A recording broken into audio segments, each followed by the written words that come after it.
Wapendwa mnaonisikiliza au kuniona kwa kupitia vyombo vyetu vya mawasiliano na wote ambao wenye mapenzi mema, tunayo hapa Amani Radio 101.5, tunayo Amani Radio Online TV, tuna Jimbo Katoliki Arusha Online TV na Radio Maria.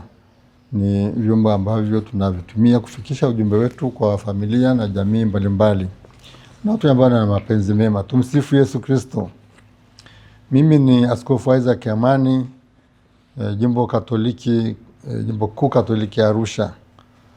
Na lengo la hasa ujumbe huu ni kuwaleteeni wapendwa wetu kwa njia ya vyombo hivi salamu za Pasaka wa mwaka 2026. Huu ni mwaka ambao Mwenyezi Mungu ametujalia tuweze kumshukuru pia kwa yote anayotujalia binafsi na kwa nchi yetu na ulimwengu mzima.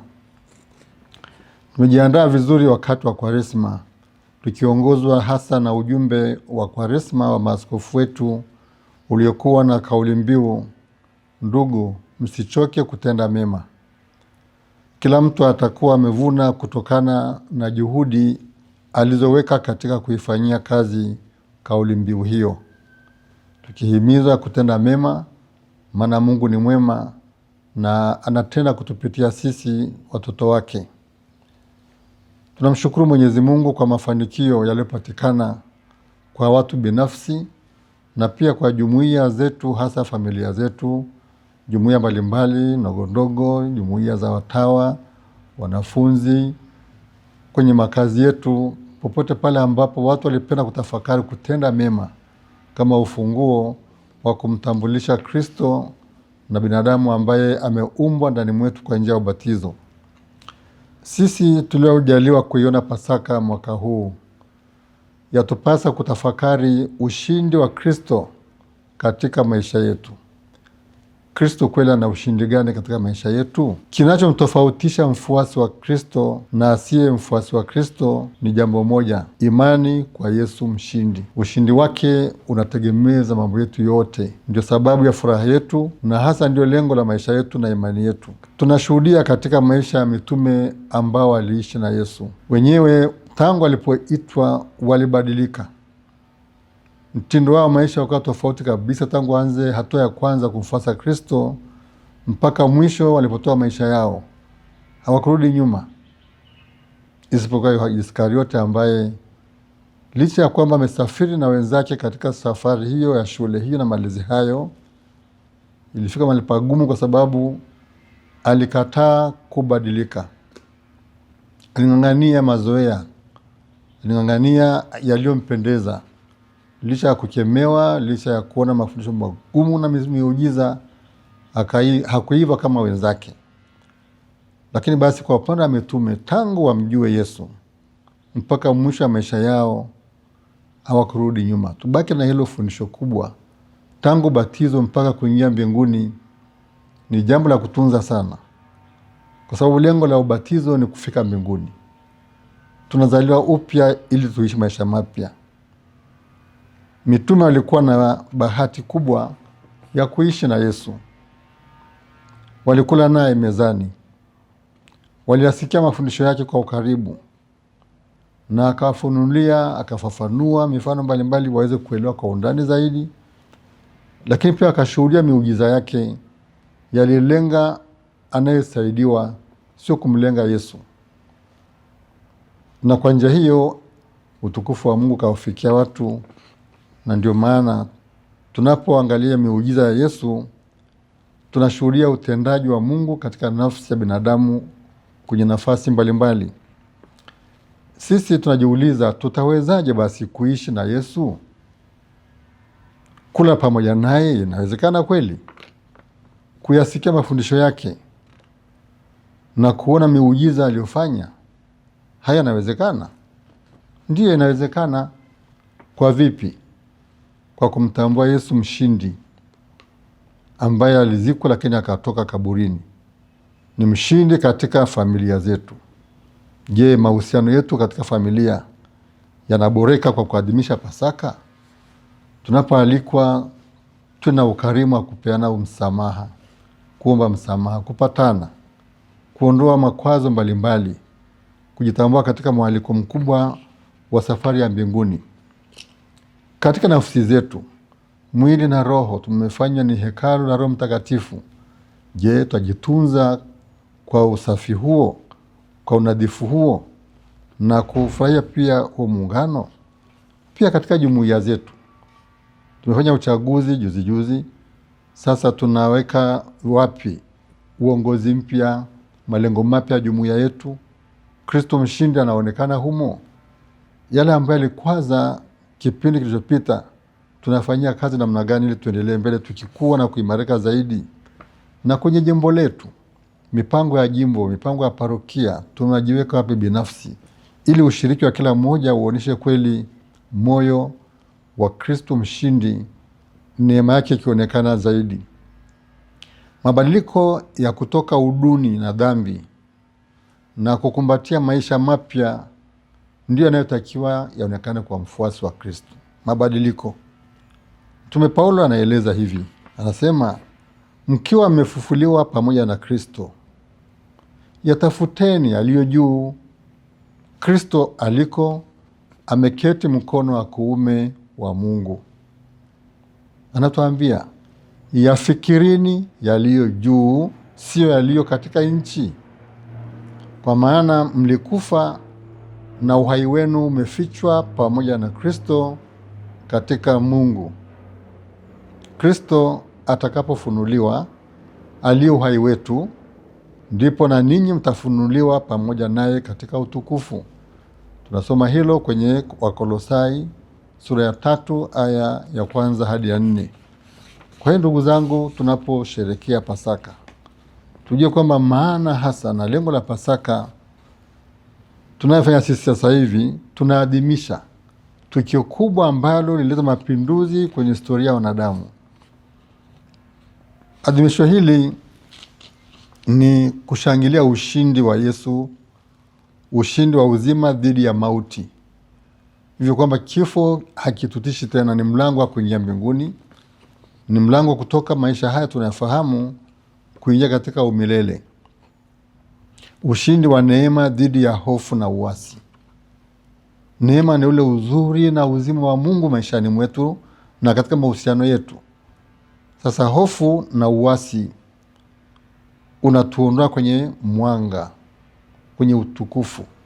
Dhambi inatuingiza kwenye uduni, tunakimbiana, tunaogopana, na hayo ni mazingira ambayo hayabariki ubatizo wetu. Lakini pia ni ushindi wa mwanga dhidi ya giza. Tunaishi uongo mara nyingi, tunaambiana uongo kwenye nafasi mbalimbali, na matokeo yake ni madhara makubwa kweli. Kwa kudanganyana tunapotosha ukweli. Sasa ni ushindi wa mwanga dhidi ya giza. Ni ushindi wa pendo la Mungu anayemtafuta mdhambi, na mdhambi huyu anamuua Mungu. Sasa ndio changamoto iko hapo. Pendo la Mungu la tuvuta tuende kwake, tukikiri madhaifu yetu sisi binadamu wote, binafsi na pamoja, ili yeye atuumbe upya kwa njia ya ushindi huu. Ni ushindi wa mwanadamu kurudishwa nyumbani katika urafiki na muumba wake na ndugu yake, upatanisho. Tunapoadhimisha Pasaka, na hapo tunakuwa na mafarakano, chuki na mambo ya utengano haviendani. Kwa hiyo Pasaka inaleta jambo jipya kabisa la mapinduzi katika maisha ya mwanadamu. Maisha haya mapya ni lazima yatambulikane kwa kufundishwa na kuishi neno la Mungu. Mungu aongoze maisha yetu, atakayo Mungu mapenzi yake yafanyike duniani kama mbinguni. Lakini pia kupokea sakramenti ambazo ni mifereji ya neema. Tunahitaji neema za Mungu zituongoze na kutukamilisha, hasa kitubio. Sisi wakosefu turudi mara kwa mara tunavyohitaji kwenye sakramenti hiyo, lakini pia nguvu ya kuendelea mbele, kushinda vishawishi mbalimbali vikubwa na vidogo. Sakramenti ya Ekaristi Takatifu, Yesu anatulisha, ni Mungu huyo. Tunani mkate tunaonekana pale, lakini Mungu kabisa na nguvu zake anatenda miujiza tukimpa nafasi hiyo kwenye maisha yetu. Tupokee sakramenti hizo mara nyingi iwezekanavyo, lakini pia kuongozwa na mapaji ya Roho Mtakatifu. Tulipewa silaha hizo. Hatuwezi kuishi Ukristo wetu vizuri bila mapaji hayo. Maamuzi mbalimbali, tunahitaji nguvu za kupambana, tunahitaji vile kuwa na ujasiri kukemea mambo mbalimbali, kupambana, kushuhudia. Sasa hayo ndio yanayodhihirisha utendaji wa Roho Mtakatifu maishani mwetu. Lakini pia kwa mfano Yesu alituonesha kusali, kupata muda wa faragha na Yesu na Mungu. Wewe mwenyewe kabisa ujitazame kwenye kioo cha upendo wa Mungu. Na pia kama familia tufanye vivyo hivyo, kusali binafsi na pamoja. Kwenye mashirika ya kitume, makundi mbalimbali, jumuiya ndogo ndogo, sala iwe ndio inachochea upamoja wetu, na ndivyo tutakavyoonyesha kwa matendo kwamba kweli tuko pamoja na yule ambaye alituhimiza na akatuonyesha tusali bila kuchoka. Lakini pia kuna kutimiza majukumu yatupasayo katika miito yetu. Kutimiza wajibu. Tunapoanza misa tunasema kwa kutotimiza wajibu. Sasa tunasema kwa kutamka tu ama tunamaanisha jambo hilo kweli? Tunapotimiza majukumu yetu, wajibu wetu, ndipo hapo haki za wahudumiwa zinapatikana. Tunapozembea tunaharibu upande wa pili na tunavuruga amani kwa njia hiyo ya kutotimiza wajibu. Basi hiyo pia ni sehemu ya matunda ya mtu anayetafakari ushindi wa neema katika maisha yake. Mwanafunzi wa Yesu mfufuka hujitahidi kumtambua na kumuungama Yesu kama alivyosema Mtume Tomaso, Bwana wangu na Mungu wangu, kwenye Injili ya Yohane sura ya 20 aya 28. Hata matendo ya huruma pia, Msamaria mwema, kujali mahitaji na mahangaiko ya jirani zetu. Tusiwaruke tu tukakimbilia kwenye utakatifu ambao hata ushikiki. Ni kwa njia ya kuwagusa hawa kwa upendo, kwa huruma, kwa kuwajali kiroho na kimwili. Kwa nini tunaingizana mambo ya usuria? Usuria unakuja ni kitu ambacho kinashitaki kabisa uelewa wetu wa imani. Hakuna anayeelewa maana ya Pasaka atakaishi usuria, hamna. Sasa tunavyoongezeka idadi ya mausuria, ni hivyo hivyo tuadhihirisha hatuelewi maana ya ufufuko, hatujui maana ya ubatizo wetu. Tunavuruga tu ili mradi tunakwenda kwenye hisia. Mungu hajafundisha hivyo wala hajaagiza hayo. Hata kanisa pia linakemea hayo. Basi yote hayo kwa pamoja, Tomaso alisema Mungu wangu, Bwana wangu na Mungu wangu. Ni Bwana anayeongoza maisha yetu. Ni Mungu anayebariki maisha yetu tangu mwanzo mpaka mwisho. Basi hii Pasaka itusaidie kuwa na shukrani zaidi katika kupangilia maisha mapya. Amalizia basi kwamba tuwe viumbe vipya. Tuwe viumbe vipya. Tunapoimba haleluya, maana Mungu asifiwe, Mungu ashangiliwe, Mungu aabudiwe, Mungu ahimidiwe. Basi tuwe viumbe vipya, sio kwa mdomo, kwa maisha yetu mapya. Tuishi maagano yetu ya ubatizo, waliofunga ndoa, walioweka nadhiri, tuishi maagano kwa sababu tumeagana na Mungu. Sio mambo ya biashara ya mitumba na mizigo hapana. Ni maagano yetu na Mungu. Tuishi kiaminifu kwa kumtii Mungu na kuishi na amani na jirani. Amani na jirani.